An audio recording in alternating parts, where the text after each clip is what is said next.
Louvre Couture, du jamais vu. Professeur Prigent, bonjour. Bienvenue au Louvre. Incroyable exposition objets d'art, objets de mode au Louvre qui s'appelle Louvre Couture et on filme absolument tout du montage de l'exposition. On rencontre les créatrices, les créateurs, les grands couturiers qui viennent nous expliquer ce qu'ils ont fait et ce qui se retrouve au milieu des collections du Louvre. On a accès pour tout filmer des préparatifs, le mannequinage, l'inspection rigoureuse des pièces. On visite avec les créatrices, les créateurs. Olivier Roustin ouvre lui-même les grilles. Le Louvre comme vous ne l'avez jamais vu. 65 silhouettes, des dizaines d'accessoires qui parfois sont cachés, il faut les trouver. Je vois que la maison Balmain a prêté les assiettes de la cantine Balmain. Ouais, c'est vrai. D'ailleurs, il faudrait que vous me les rendiez, s'il vous plaît, parce que j'en ai besoin, j'ai un dîner ce soir. Merci. Oui, notre caméra se faufile partout au Louvre. I come here to get lost because the most wonderful thing is to discover all the things that you do not know. On entre littéralement dans les robes de haute couture. Des robes qui se sont inspirées du Louvre, qui reviennent démontrer que la beauté est à tous. Et on parle aussi avec des conservatrices, des conservateurs du musée du Louvre, qui mettent en regard tout ça, qui nous expliquent ce qui se passe et ce qu'on ne sait pas bien voir au final.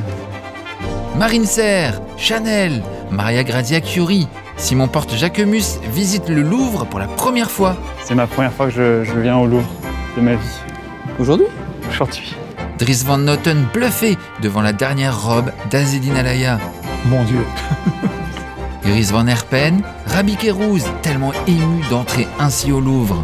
All those stories that are woven into this. Charles de Vilmorin, Jérémy Scott, Givenchy, Jean-Paul Gaultier, Rick Owens. I can't even wrap my head around that one. Les œuvres s'incrustent au Louvre dans un télescopage impressionnant. J'adorerais, tu vois, Louis XIV danser sur du Nirvana. Ça pourrait être dément. On parle à Laurence Descartes, la directrice du Louvre. Olivier Gabet est le directeur du département des objets d'art du Louvre et l'auteur de l'exposition. C'est incroyable, c'est la plus belle vidéo de cette chaîne YouTube. L'exposition a lieu jusqu'au 21 juillet 2025 au Louvre. Et si vous voyez cette vidéo trop tard, sachez qu'il y a le catalogue. Le catalogue, il est... Voici Louvre Couture, le Louvre sous toutes ses coutures.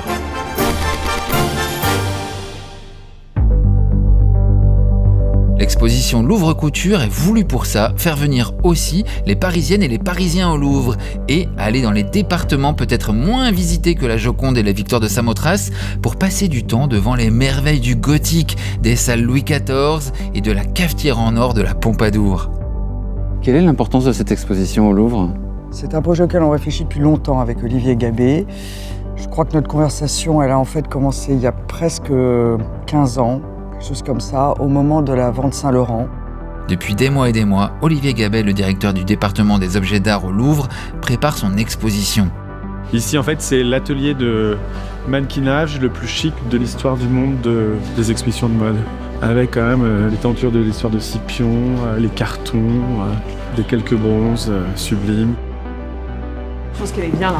Ah ouais, là comme ça, frontal, C'est ce qu'il faut. milieu frontal, derrière, Scipion, sublime.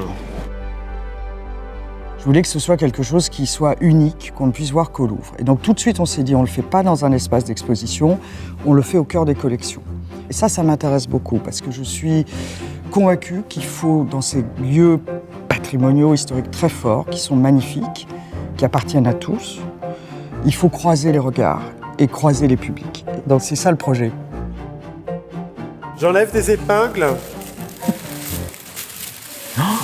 Oh mon Dieu, c'est le cas de le dire. C'est quand même fantastique. Ça, c'est Gianni Versace, c'est sa dernière collection. Elle est présentée fin juin, début juillet 1997. Et il est assassiné quelques semaines plus tard à Miami. Elle est inspirée de croix byzantines, qui reprend voilà, ce côté or sur fond or. Je commence le mannequinage. Ça veut dire quoi ? Ça veut dire qu'on va lui donner un petit peu de corps, si on peut dire. On va vraiment recréer les volumes qui correspondent aux mensurations de la robe pour que ce soit à la fois plus esthétique, finalement, que la silhouette soit un peu plus vivante, mais aussi pour des raisons de conservation. Comme ça, on est sûr que pendant 6 mois, la robe va très bien tenir sur le mannequin, il n'y aura pas de tension, ça n'abîmera pas la pièce. Ça m'irait bien. C'est une petite taille des années 70. Hein. Ouais. La décoration et le vœu de Karl Lagerfeld qu'il a réalisé, c'était un rose beaucoup plus pétard que malheureusement Le rose ce est que l'on parti. peut voir. Exactement. Parmi les allers-retours les plus frappants de toute l'exposition, il y a cette commode du XVIIIe siècle français avec cette tenue de Chanel. C'est la dernière collection haute couture de Karl Lagerfeld pour Chanel. Et regardez, c'est vraiment évident, il a vu cette commode et il en a fait cette robe. De quoi s'agit-il ? Alors là, il s'agit de deux meubles qui fonctionnent ensemble, la commode et l'encoignure. Des meubles qui ont été réalisés pour Madame de Mailly, qui était l'une des premières maîtresses 2015. Et ce sont des meubles tout à fait exceptionnels, à la fois par leur décor, leur technique et leur bronze argenté. Et on avait filmé son processus de création chez Chanel et chez Le Sage, avec ici Hubert Barrère, le directeur artistique de la maison de broderie. Là, c'est un tailleur qui a l'air pas commode. Alors oui, effectivement, c'est un tailleur, non au contraire, il est très commode. Il est pratique comme tout, il a des poches, il a des ouvertures pour rentrer dedans, c'est un tailleur commode. Il y a beaucoup de travail. On a une idée du nombre d'heures Beaucoup. Au-delà. C'est pas le nombre d'heures qui est important, c'est l'effet que cela fait. Manifestement, M. Lagerfeld connaît parfaitement ces meubles pour pouvoir s'en inspirer de cette manière-là. Ah voilà, c'est hystérique. Ça, c'est quoi ? Ça, c'est du métal aussi. Ça, c'est du métal. Ça, c'est du bronze. Ça, c'est quoi ? Des petites perles ? Petites perles. Ça, c'est du fil avec une âme au milieu, une ganse qui, après, est posée au point tiré par-dessus, qui fait comme un grillage. Là, il y a des petites perles et de la laminette. Ah oui, ça c'est pas la même chose que non. Là, c'est non, chose encore. Exactement. Et alors là, attends, je vais dire un truc, mais je sais pas s'il faut le dire vraiment. Tu vois, là, dans ces crosses en métal doré, il y a de la couleur dessus comme de la peinture posée comme ça. Eh ben, c'est du vernis en Chanel que j'ai mis. Pardon ? Et du coup, il y a plusieurs couleurs. La broderie, c'est de l'illusion et de la bidouille. Et j'avais filmé son essayage le 20 janvier 2019. Grande émotion, c'était le dernier essayage de Karl Lagerfeld chez Chanel. Porcelaine de Versailles. La jupe est presque un peu pauvre. Les poches sont trop basses, il faut le remonter un plus et le pousser vers l'extérieur. Ce qui est fou, c'est le niveau de volume qu'il y a. C'est dingue, non ? C'est en relief, quoi. Elle a paradé 2 jours après au Grand Palais, Karl Lagerfeld n'a pas pu saluer à la fin du défilé. Il est décédé 1 mois plus tard. C'est donc une collection testament, la démonstration de son amour pour le XVIIIe siècle.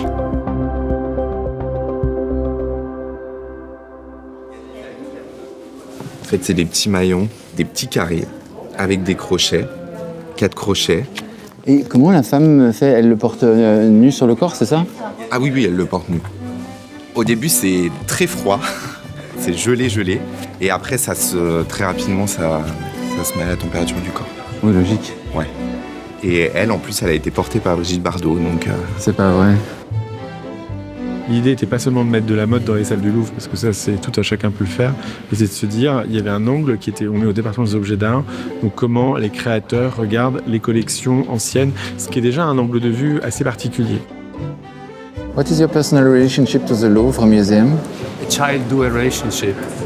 It's a place where I want to escape from reality and I want to be happy. I come here and recharge my batteries. Quels étaient les défis de la scénographie pour vous? Que la scénographie soit discrète, parce qu'on est au Louvre quand même, et donc il fallait qu'on porte les robes vers quelque chose qui les magnifie sans prendre le pas sur tout ce qu'il y a. Donc c'était trouver le juste équilibre. Marie Brimicombe s'affaire à ce que tout soit impeccable. Ça fait quoi de voir l'expo apparaître? C'est un peu vertigineux.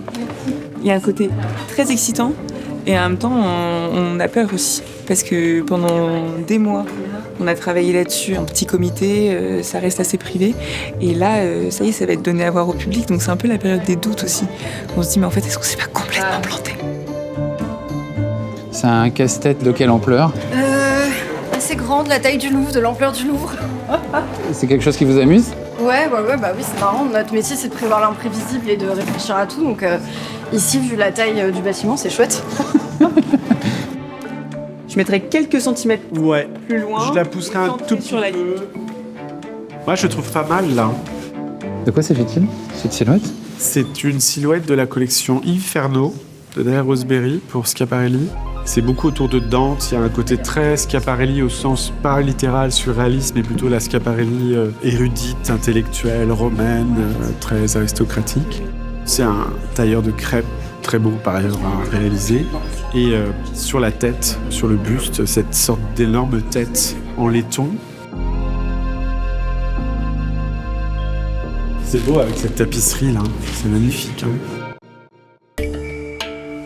Les créatrices et les créateurs, oui, viennent s'inspirer ici, piquer un détail, un esprit, une idée de broderie, une tapisserie. C'est impressionnant, dis donc. Ah, j'aime bien avec le siège vide. On peut pas s'asseoir, ça c'est surréaliste. Hein. Ah. La personne qui a fait ça, c'est quelqu'un qui ne peut pas connaître le mot non. Ça n'existe pas, non. L'histoire, c'est quand t'aimes un palmier, tu te dis « Qu'est-ce que je fais avec un palmier ?» Et puis tu te dis « J'aime bien le palmier, puis j'aime bien les lions, et puis j'adore les ailes, et puis j'aime aussi les pattes. Et si je pouvais continuer aussi par des coquillages, plus de la corde, en finissant par de la fleur de lys, s'il vous plaît, mettez-moi un peu plus de feuilles, et je voudrais que vous couvriez ça tout en or. Merci. » Olivier Gabet a fait son impressionnant casting de robes, dont la plus ancienne est une création de Christian Dior de 1949 qui s'appelle Musée du Louvre. This is the hat I remade, because the hat of the Musée du Louvre, Monsieur Dior's dress, does not exist anymore. On the original drawing of it, you can see Monsieur Dior has written Musée du Louvre, because he was a regular visitor and a supporter of the Louvre as well. Vas-y. Yeah. Les plus récentes viennent tout juste de défiler comme cette extraordinaire robe Loewe, caviar multicolore de perles représentant un carlin et dont le constat d'état est un casse-tête fascinant, perle à perle. Cet objet assez extraordinaire, cette robe, elle est toute recouverte. Il n'y a pas un millimètre où il n'y a pas une perle. Donc en fait, il s'agit de voir s'il y en a quelques-unes qui se détachent. Vous voyez, il y a 1 ou 2 fils qui sont soulevés à cet endroit-là, le reste est impeccable. Mais donc j'ai tout regardé, même jusqu'à regarder, vous voyez là, vous avez un petit fil qui se soulève. Là, il y a un autre film. Oui. Vous en avez. Alors, vous voyez, vous êtes super bon. C'est surtout parce que vous êtes en tangentiel, là, comme ça. En tangentiel? Bah oui, un petit peu, non? Et vous apercevez comme ça plus des choses qui dépassent, non? J'adore ce mot, merci. J'ai jamais entendu. Bah, c'est un peu la tangente, comme ça. Oui, c'était. Oui. On rappelle quelques souvenirs de mathématiques, non? Oui, bah, j'en ai pas, justement. Moi non plus. Par contre, le problème qu'on va avoir, c'est qu'elle est très très lourde. Là, on va essayer de la poser sur la table.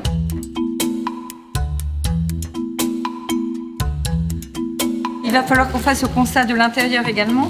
C'est un accouchement, là. Tu tiens le, Je tiens le truc, le rembourrage. Voilà.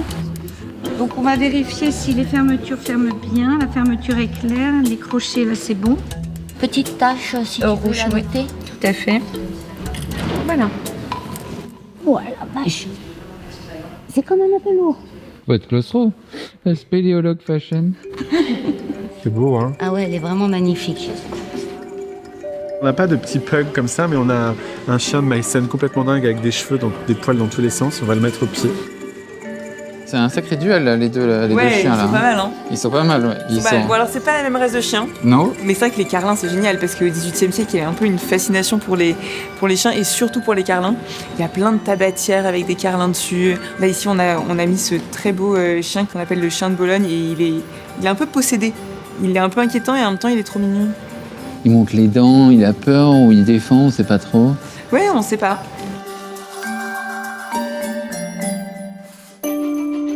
Olivier Roustin débarque pour inspecter sa robe Balmain qui a l'honneur d'être installée dans une vitrine monumentale au milieu des manteaux du Saint-Esprit. Sa rutile, c'est la France. Ravi de vous rencontrer. Un plaisir. Ça vous plaît? C'est extraordinaire. C'est vrai? Extraordinaire. Je suis ravie. C'est incroyable. Quesaco, les manteaux du Saint-Esprit. Vous pouvez nous expliquer le va-et-vient entre les manteaux du Saint-Esprit et la création Balmain? C'est vraiment un vêtement d'histoire de France, c'est ça? Ce sont des manteaux qui ont probablement été créés pour l'ordre du Saint-Esprit au moment où Louis XV se fait sacré roi vers 1722, en fait, probablement. Et qui le porte? Alors, uniquement des hommes, uniquement des membres de la noblesse plutôt française et catholique. Et en général, sauf les princes de sang, ils ont plus de 35 ans. L'ordre a été aboli en 1830. Tout est envoyé au Louvre. Ça devient un truc historique dans un musée. C'est extraordinaire. Mais c'est un peu un rêve d'enfant, non? C'est un peu une consécration, à la fois personnelle, à la fois professionnelle. C'est-à-dire que je suis extrêmement fier depuis 14 ans d'être directeur artistique de Balmain et de dire que j'ai réussi d'une certaine manière dans ma carrière à donner la longévité encore plus à la marque en fait. Ce que je trouve amusant, c'est que la robe d'Olivier pour Balmain, elle est ultra sexy, très belle, très en même temps hyper glam. Et paf, elle est au milieu de cette malitude, je sais pas comment tu dirais. J'adore le dialogue entre les deux. C'est une robe qui a pris, je dirais, 1 mois de fabrication, de broderie, qui est faite sur du velours, avec des pierres qui sont précieuses. Monsieur Pierre Balmain était quelqu'un qui était fan d'uniformes militaires, donc la raison pour laquelle j'utilise beaucoup de boutons. Et sur cette robe particulièrement, vous pouvez voir tous les boutons avec le lion qui fait partie de l'héritage de la maison. Quand on les met à côté de ces manteaux, on a l'impression que ça a quasiment été fait pour ça, que ça aurait pu être toujours là. Puis personnellement, c'est juste génial quand t'es un gamin et que un jour tu te dis « T'imagines maman, papa, si j'avais mes collections au Louvre ?» et qui te regardent en disant « Arrête !» On est super fiers et super contents de vous avoir. C'est un plaisir en tout cas. Merci, c'est un honneur. Les talents. Dans cette même vitrine, cette robe haute couture Soleil de Schiaparelli par Daniel Roseberry qu'on avait filmé le jour du défilé en janvier 2022. It's very shiny and beautiful. Look like a goddess. Literally. Someone said a goddess of the sea. I'm like, kinda. It's very, very, very beautiful. La robe Schiaparelli est entourée d'une structure métallique recouverte de reliefs en cuir moulés à la main, couverts de feuilles d'or et rebrodés d'énormes cabochons, strass démesurés et quelques bijoux anciens. They take the codes of the house, which I drew for a tablecloth for a party that we did in New York. So I painted all over the tablecloth. So we scanned those drawings and then we turned them into 3D clay sculptures that were done here in Paris. Dozens of clay sculptures of doves and locks and body parts. And then they take leather, very thin leather, and they stretch it on top of the clay, mold it, and then they take the clay away. So then you have a lightweight leather molding, and then it's covered in stones that we sourced in Paris that are from the 30s.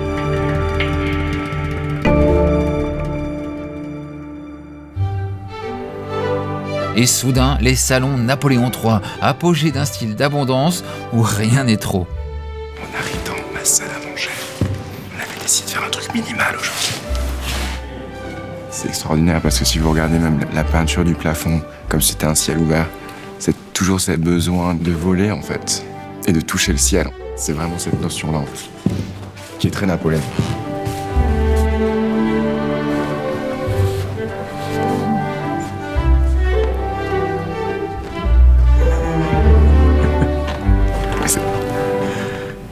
La symétrie. Ici, toutes et tous s'inclinent devant les dorures cyclopéennes, le colossal Too Much de Napoléon III et de l'impératrice Eugénie. Marbre, plus ils se sont dit marbre suffit pas. Ouais. Mais tu vois, je les comprends. Pourquoi être frustré? Dans ces espaces, j'ai toujours envie d'enlever les barrières et de vivre. Presque regarder la télé, lire un livre, manger un truc, pour le ressentir encore plus. Je sais pas comment expliquer. Tout ce rouge et ce velours rouge et cet or est impressionnant. J'ai l'impression de tout découvrir. Le lieu est dément. Ouais, c'est impressionnant. Dément. Jean-Paul Gaultier a les honneurs des salons Napoléon III avec son fourreau haute couture de juillet 2008. Celle-là, je trouve, elle va un peu dans le côté baroque. J'ai pas fait trop de baroque, j'ai fait plus rock que bas. Généralement, mes collections. Les paillettes sont emprisonnées sous un voile de dentelle. Le buste cage évoque les mannequins osiers. Ce n'est pas jaune et noir, c'est canari et merle. Et on ne dit pas petit boudin, on dit volute serpentin. C'était inspiré d'après des mannequins qui étaient faits quelquefois avec simplement pas du tout remplis. C'était des mannequins qui servaient donc à faire des vêtements, des bases, et sur lesquels ce n'étaient que des fils de métal qui formaient le corps de la femme. À la limite, c'est l'inverse de la crinoline, quoi. J'ai fait les effets crinoline qui écartent les volumes, mais moi je l'ai écarté vers le bas et je l'ai fait au contraire là plutôt avec des renflements qui se rétrécissent, qui s'exagèrent et tout, et avec ce voile de dentelle qui laisse voir en transparence une silhouette d'un fourreau tout bête. Ah bon, on fait des choses quelquefois qui ne se voient pas au premier coup d'œil. Ah, je me suis demandé si les petits boudins étaient une allusion au marsupilami. Très bien. Ce n'était pas le cas, mais en effet, ça pourrait faire penser à ça. Une présence spectrale, celle de cette crinoline Balenciaga par Demna qui avait défilé le 29 septembre 2019 et qui flotte dans la salle des banquets et rappelle les crinolines de l'impératrice Eugénie. C'est quoi la matière ? Une espèce de spandex volant. Vous pensez qu'on peut vraiment danser avec ou pas ? Je pense que oui. Ouais. Il y a un côté armure en velours. Ça marche tellement bien. On se croirait dans un Disney. C'est fou, vraiment. Et notre boule alors, elle est où ? Incroyable. Elle a été pensée pour Versailles, mais elle marche aussi ici, dans ce décor. Comme le style Napoléon III, c'est tellement la superposition de tous les autres styles, c'est un peu compliqué, un peu spécieux de dire c'est plutôt ça ou ça. Donc on s'est dit, c'est l'exubérance, c'est l'extravagance, c'est le superlatif. On avait assisté au studio de Jacquemus au processus créatif étonnant de cette robe qui évoque l'art des taupières du jardin de Versailles. À la base, c'est inspiré des vendeurs de gui. C'est une image de 1928, je crois. Et c'est comme ça, c'est un porteur de gui, comme ça, dans Paris, et qui crée une boule. Et j'ai décidé de la faire de version un peu baroque, parce qu'on défile à Versailles.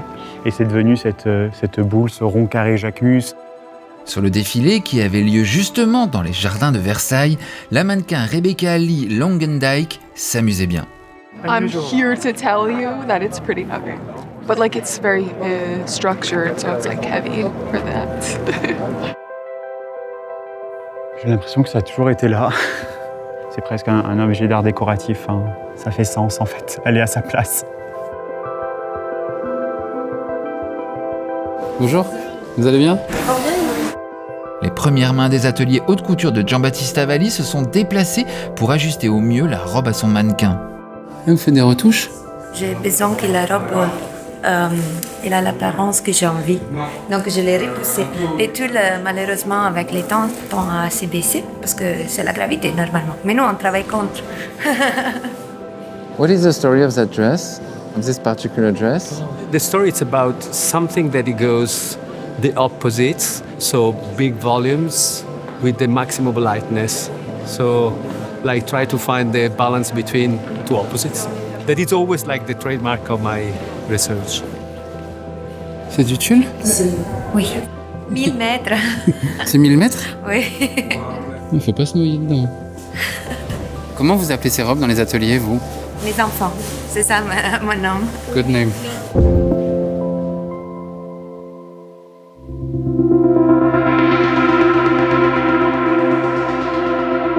Cette création d'Iris van Herpen de juillet 2018 est posée là pour fasciner. Son intervention vient offrir un contraste aux 180 lumières du lustre géant qui menace au-dessus.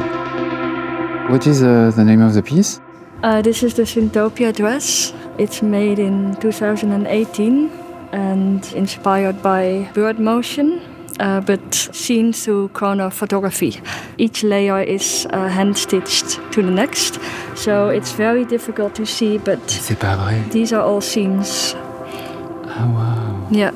When all of the different pattern pieces are assembled, it's all stitched onto a nude illusion tulle to float nicely onto the skin without experiencing any construction. C'est dément, c'est comme des pétales, mais avec le côté 3D. Oh là là, c'est un travail de folie. Hein. Dément. It definitely takes several months. Is there another piece of you? Yeah. What is this work about? This is the cathedral dress, and it's inspired by Gothic architecture. It looks like it's wood carved, but it's actually 3D printed. If you zoom in and look closely, you will see the fine color details of copper oxidizing. So you will see the green tones and the blue tones. And I really wanted to capture the traces of time inside this piece, just like the Gothic architecture does over many centuries. I hope to capture that in a shorter amount of time.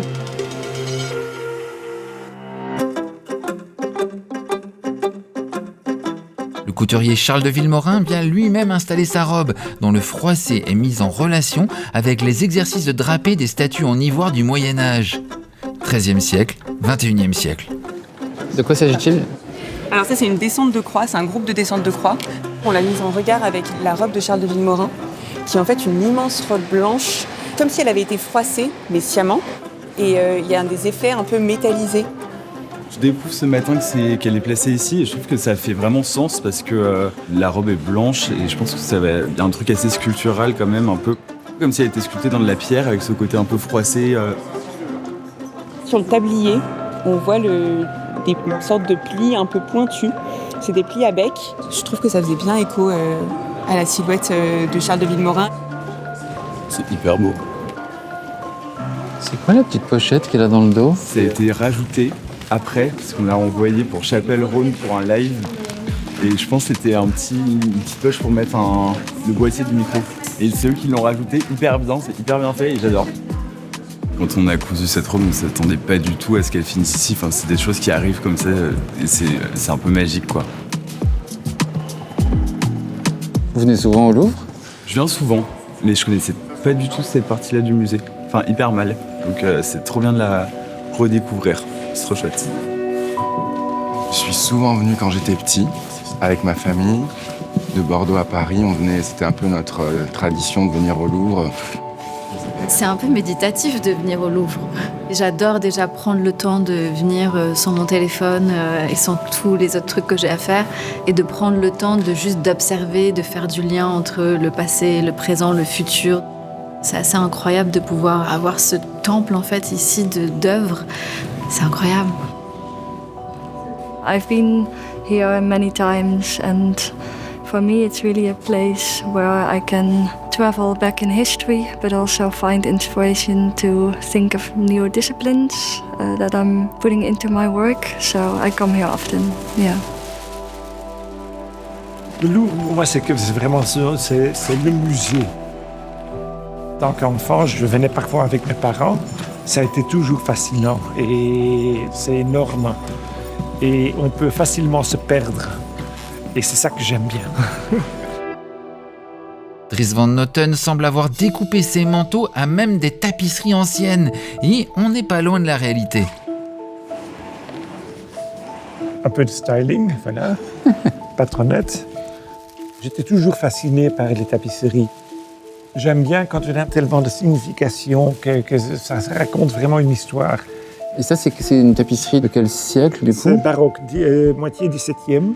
Le dessin a été fait par Abraham van Nieuwenkerk. La personne qui a fait le dessin était une assistante aussi de Rubens. C'était une des pièces les plus importantes à la collection. On a vraiment joué pour mettre la tapisserie d'une manière très spécifique, parce que bien sûr, on doit voir où on met la tête de la femme, où on met le Moïse qui est quelque part d'autre. Je voulais vraiment que les gens peuvent acheter une partie du patrimoine flamand. J'ai des pièces incroyables ici. Hein. Ça va être la compétition entre les pièces et les originaux. Le Louvre a beaucoup de tapisseries dans ses collections aujourd'hui ? On a 400 à peu près. C'est pas vrai. Et ici, on en montre à peu près 160 au Louvre, 150, 160. Quand vous voyez ça, vous avez envie de la découper et d'en faire un manteau ou pas ?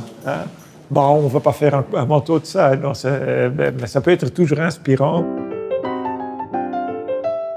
Marine Serre a également travaillé sur les éléments de tapisserie qu'elle recycle et utilise en patchwork très élaboré. L'idée, c'était de récupérer beaucoup de tapisseries non utilisées. Là, on voit la tête de chien, ici une femme un peu allongée. L'idée, c'était aussi d'agencer comme ça les couleurs de chaque tapisserie et de trouver la manière la plus belle de les agencer ensemble. Je pense qu'aujourd'hui, ça fait aussi beaucoup de sens que cette pièce, elle soit là, autour de ces incroyables tapisseries aussi. Et aussi de réutiliser ces tapisseries qui sont moins luxueuses, mais d'en faire une pièce de couture, de luxe. Je trouve que ça fait tout son sens dans le temps d'aujourd'hui. Elle rencontre la conservatrice Anne Labourdette, spécialiste des tapisseries au Louvre. Il faut imaginer que ces tapisseries, c'était presque un peu comme la bande dessinée aujourd'hui. Donc, à une époque où peu de gens savaient lire, il fallait que ça puisse se transporter, s'accrocher facilement pour qu'on puisse raconter l'histoire facilement. On prenne l'histoire rapidement en voyant l'image. Oui. Et soudain, quand on est bien guidé, le cycle des tapisseries de Charles Quint se met à vivre, à vibrer, à faire du bruit, ruminer, palpiter, rugir, aboyer. Alors, il faut imaginer que les tapisseries, ça bougeait le long des murs. Souvent, au Moyen-Âge, à la Renaissance, il y avait des courants d'air. C'est vrai que ça bouge. Et dans des intérieurs peu éclairés, dès qu'il y avait des fils d'or et d'argent, ça miroitait un peu comme ça.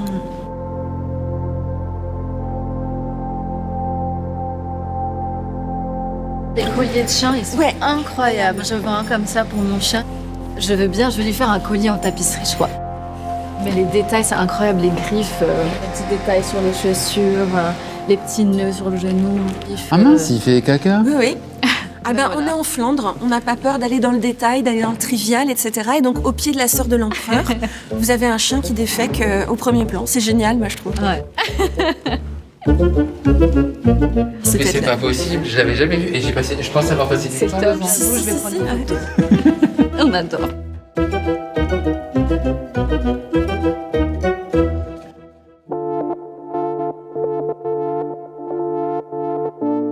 Les tapisseries 1000 fleurs qui inspirent Maria Grazia Chiuri pour Dior, et elle y rajoute une fleur, le muguet, fleur fétiche de Christian Dior. Che bello giù. Wow. It's beautiful. I really like tapestry. It's like a meditation. And here, the quotes, the tarot. Yeah. I really love to work on this kind of reference. With the atelier, we did this artwork. It was crazy. I really love to give the couture this idea that you perceive the time that is necessary to make it, the time that is over the embroidery, the time of our history, and to move in the future. Et devant ce qui est l'une des dernières robes d'Azzedine Alaïa, tous les collègues sont ahuris du tour de force couture qu'il a réalisé juste avant son décès à l'automne 2017. Bellissimo, un capolavoro, bellissimo, bellissimo, bellissimo, bellissimo, bellissimo. C'était la dernière collection d'Azzedine en 2017, la couture. Et c'était tout un travail de maille, de fer, à mélanger avec le chiffon. Et je me rappelle Azzedine qu'elle coupait tous les petits rubans, qui étaient tous des studs en fer et métal. Et la robe en même temps était très légère, comme si elle flottait. C'était du métal, l'une des pièces les plus belles qu'il a jamais fait. This is really a couture piece. To balance the stud with the chiffon, absolutely no easy. It's a great craftsmanship. It's beautiful, really beautiful. Il venait souvent au Louvre. Il aimait beaucoup le Louvre. Qu'est-ce qu'il vient chercher au Louvre? La beauté. Il était très très curieux, Azzedine. Et tout lui donnait des émotions. Et surtout la sculpture pour lui était très importante. Puisqu'il a fait l'école de Beaux-Arts en Tunisie. Absolument sublime. Hein? Mon Dieu. Quelle perfection de savoir-faire. Quelle beauté. C'est vraiment émotionnel de savoir que c'est vraiment la dernière pièce qui a été faite par lui. Impressionnant. Et je pense qu'aujourd'hui, si vous pouvez le voir, je serais très fier. Très fier.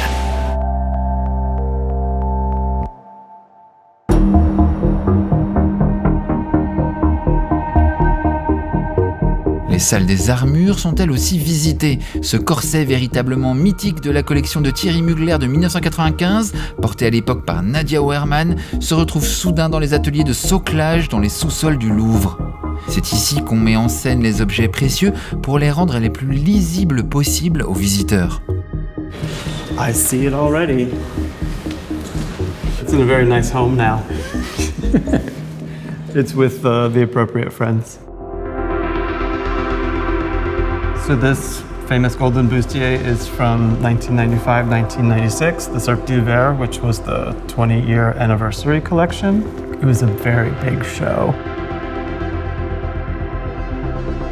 The hands are like one of the more fascinating parts because they're almost like metallic shrimp that are completely articulated. They're amazing.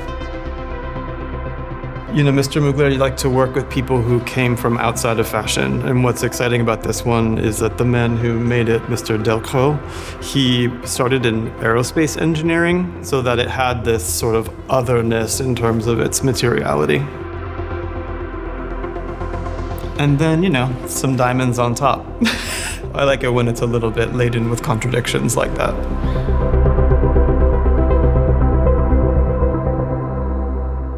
À côté de l'armure en acier repoussé, ciselé, laiton et cuir, armure dite d'Henri II de 1560, sur laquelle est gravée l'histoire de Pompée, une robe armure de Balenciaga par Demna, de la résine galvanisée doublée de velours pour qu'à défaut de souplesse, la cliente soit dans un cocon de relative douceur.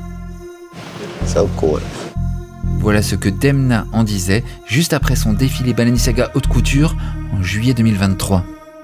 Well, I had to reference like the idea of Jeanne d'Arc being burned just because she wore men's clothes, you know, and I thought if she had worn this kind of armor, she probably would have stayed alive. Like, maybe they wouldn't have burned her. And you know, I've suffered all my life because of the way I dress or what I try to show through my work, and it kind of just had this relevance and symbolic relevance to dressmaking and this, how Cristobal used to say, métier being really my armor. Being the place where I reconnect to myself and, you know, and I'm happy. It's a safe place where I believe I exist.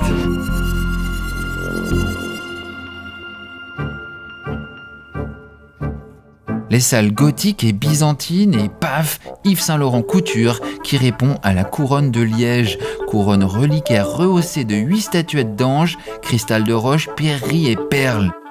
Encore une fois, Yves Saint Laurent vient citer des moments de l'histoire, et là c'est sans doute le Moyen-Âge dont il parle avec ces silhouettes très graciles, très élancées, qui sont mixées avec ce travail de broderie incroyable de la maison Le Sage. On retrouve cette qualité de travail que faisaient réaliser les orfèvres à l'époque médiévale. Pour moi, il y a un parallèle qui se met en place avec les reliures 13e, 14e, le jeu sur les différentes pierres, comment elles sont montées en batte, à griffes. Je pense qu'il a joué de ça. La broderie de cette robe a été réalisée par les ateliers Le Sage. Veste de velours vert, broderie, camée, corail et or. Quel est le contexte de cette pièce ?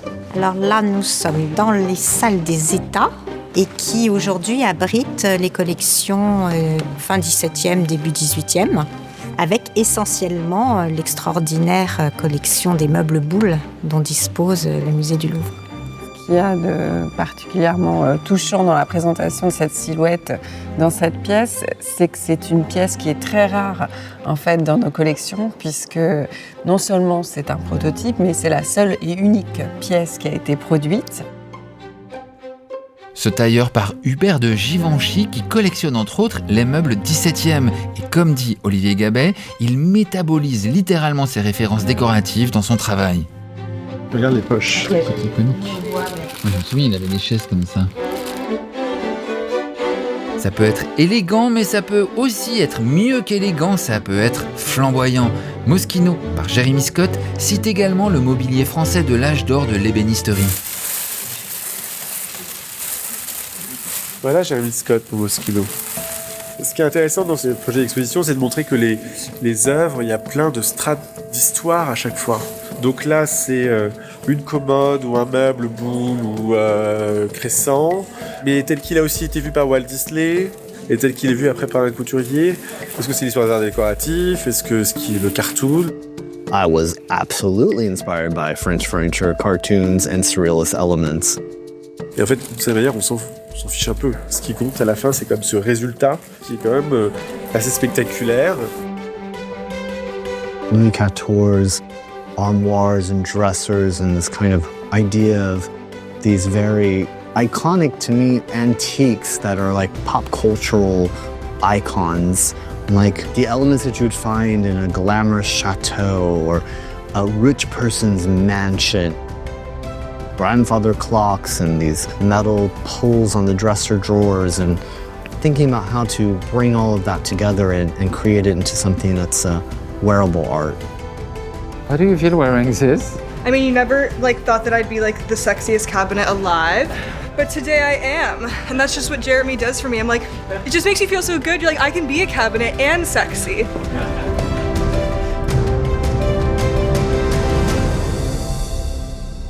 Dans cette pièce consacrée à Marie-Antoinette se pose cette robe Balmain par Olivier Rousteing, dont l'inspiration est clairement un télescopage. Alors, de quoi s'agit-il? En fait, ça, c'était ce que j'appelle la décadence Versailles. À mes équipes, je leur ai dit, imaginez-vous Louis XIV qui déjeune avec Kurt Cobain. En fait, vous voyez tout le côté en fait détruit, tout ça, c'est du jean. Mais ce qui est intéressant, c'est qu'en fait, c'est vraiment tout cet enchaînement de perles qui en fait sont posées sur de la résille, que je dirais vraiment matière première absolument pas noble. Et je voulais vraiment créer une tension entre la noblesse et le punk. C'est fragile ou pas? Non, rien n'est fragile en fait. C'est que l'idée, c'était vraiment d'avoir l'impression qu'elle était déjà usée et qu'elle était cassée par le temps.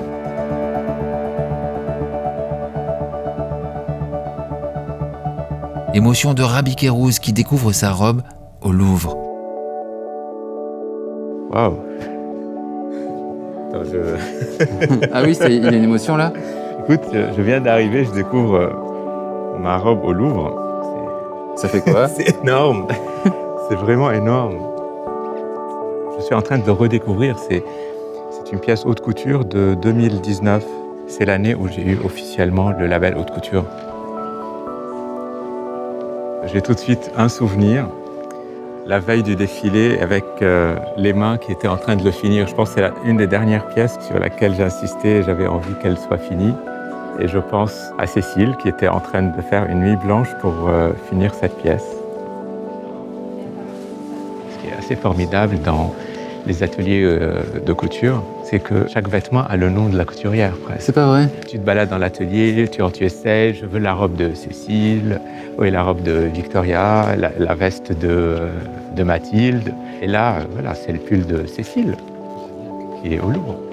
Il faut qu'elle vienne, oui. Oui, elle va venir jeudi voir. C'est énorme, j'y croyais pas. C'est très émouvant.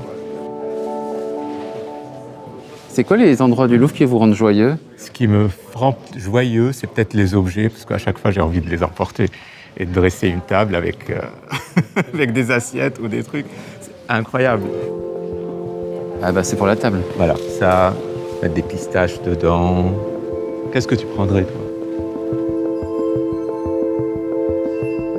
L'un des plus insensés mais logiques va-et-vient, c'est ce sac surréaliste de Jonathan Anderson en forme de pigeon en résine 2022 qui vient roucouler sous une colombe eucharistique de Limoges du XIIIe siècle. C'est là où l'on mettait les hosties les plus sacrées.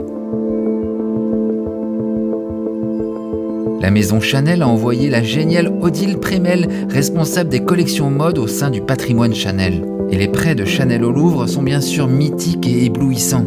On a ce petit livre qui est là. Karl Lagerfeld, qui aimait tant les livres, il en a fait ici une petite pochette pour le soir, pour avoir un petit air cultivé.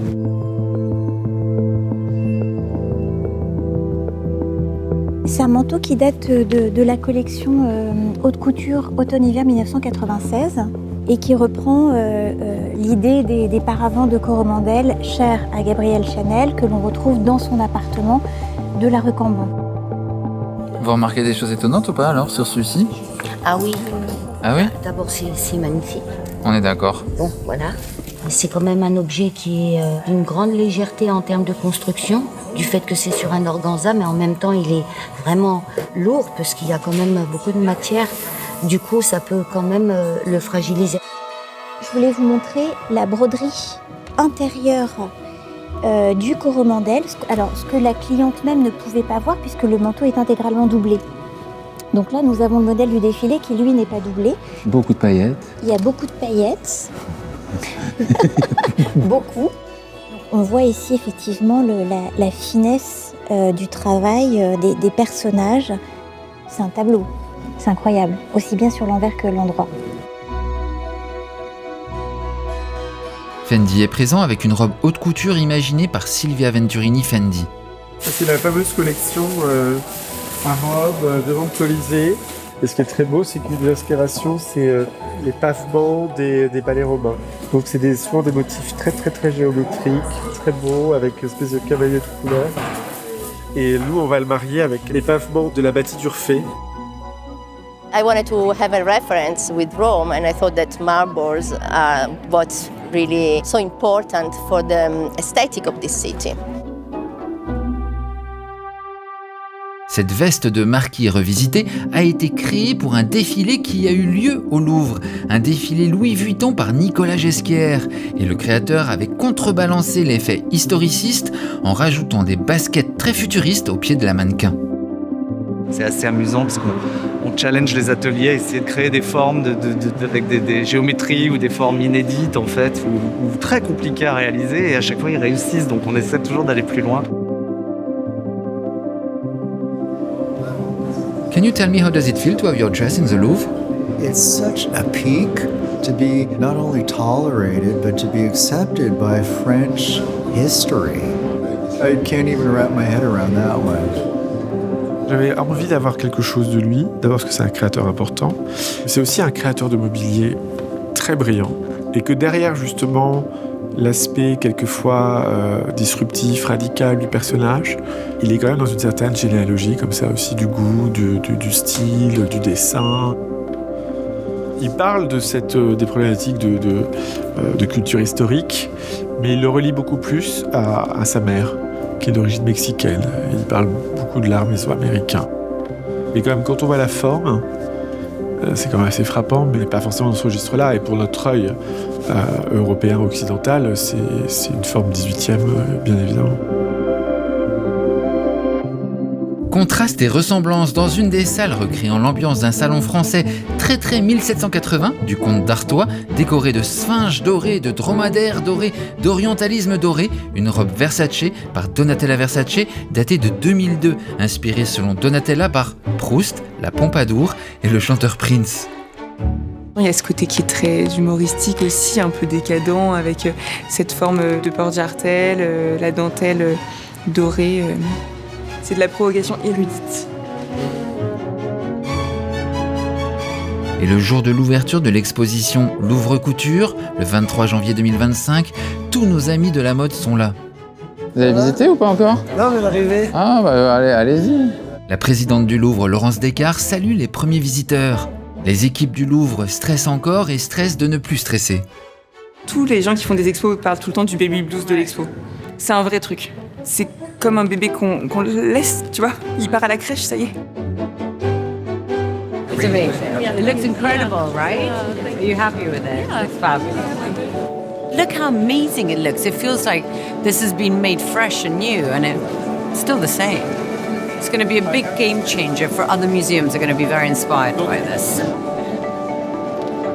Comment vous ressentez de visiter l'expo là, maintenant qu'elle est finie? C'est émouvant en vrai. Très émouvant parce que de voir mon vêtement comme un objet qui aurait pu m'inspirer et j'espère qu'il va inspirer d'autres. On a croisé Madame Cécile qui a réalisé la vision de Rabbi Kérouz et crocheté ce pull d'or. Je suis émue. Combien de temps vous avez mis? 3-4 semaines, non? Combien de temps on a mis? 3 semaines? Déjà, faire le patron, la réalisation, ouais, c'était pas mal de temps. Moi, je vois les nuits, je me rappelle des nuits blanches. Nuits blanches. Ouais. C'est génial. Merci. C'est beau, hein? Merci. Je vois vraiment le musée comme un espace de liberté, où on doit se sentir bien. Et puis après, on fait ce qu'on veut. On aime, on n'aime pas, c'est tout à fait normal de détester. Hein. Dans un musée, on peut... voilà. Et puis un jour, on regarde à nouveau, on se dit, putain, c'est pas si mal. C'est sûr que c'est un peu incroyable Si on pense qu'on est au Louvre, même si c'est pour quelques semaines, quelques mois, c'est incroyable d'être ici, oui. C'est fou d'y rentrer en même temps que moi j'y rentre physiquement. Pourquoi est-ce que la haute couture, c'est capital pour vous? On peut tout exprimer, il n'y a pas de limite. C'est un laboratoire de création, mais aussi une machine à désir. Et pour nous qui y travaillons, c'est les moments où on peut s'exprimer au plus loin du possible.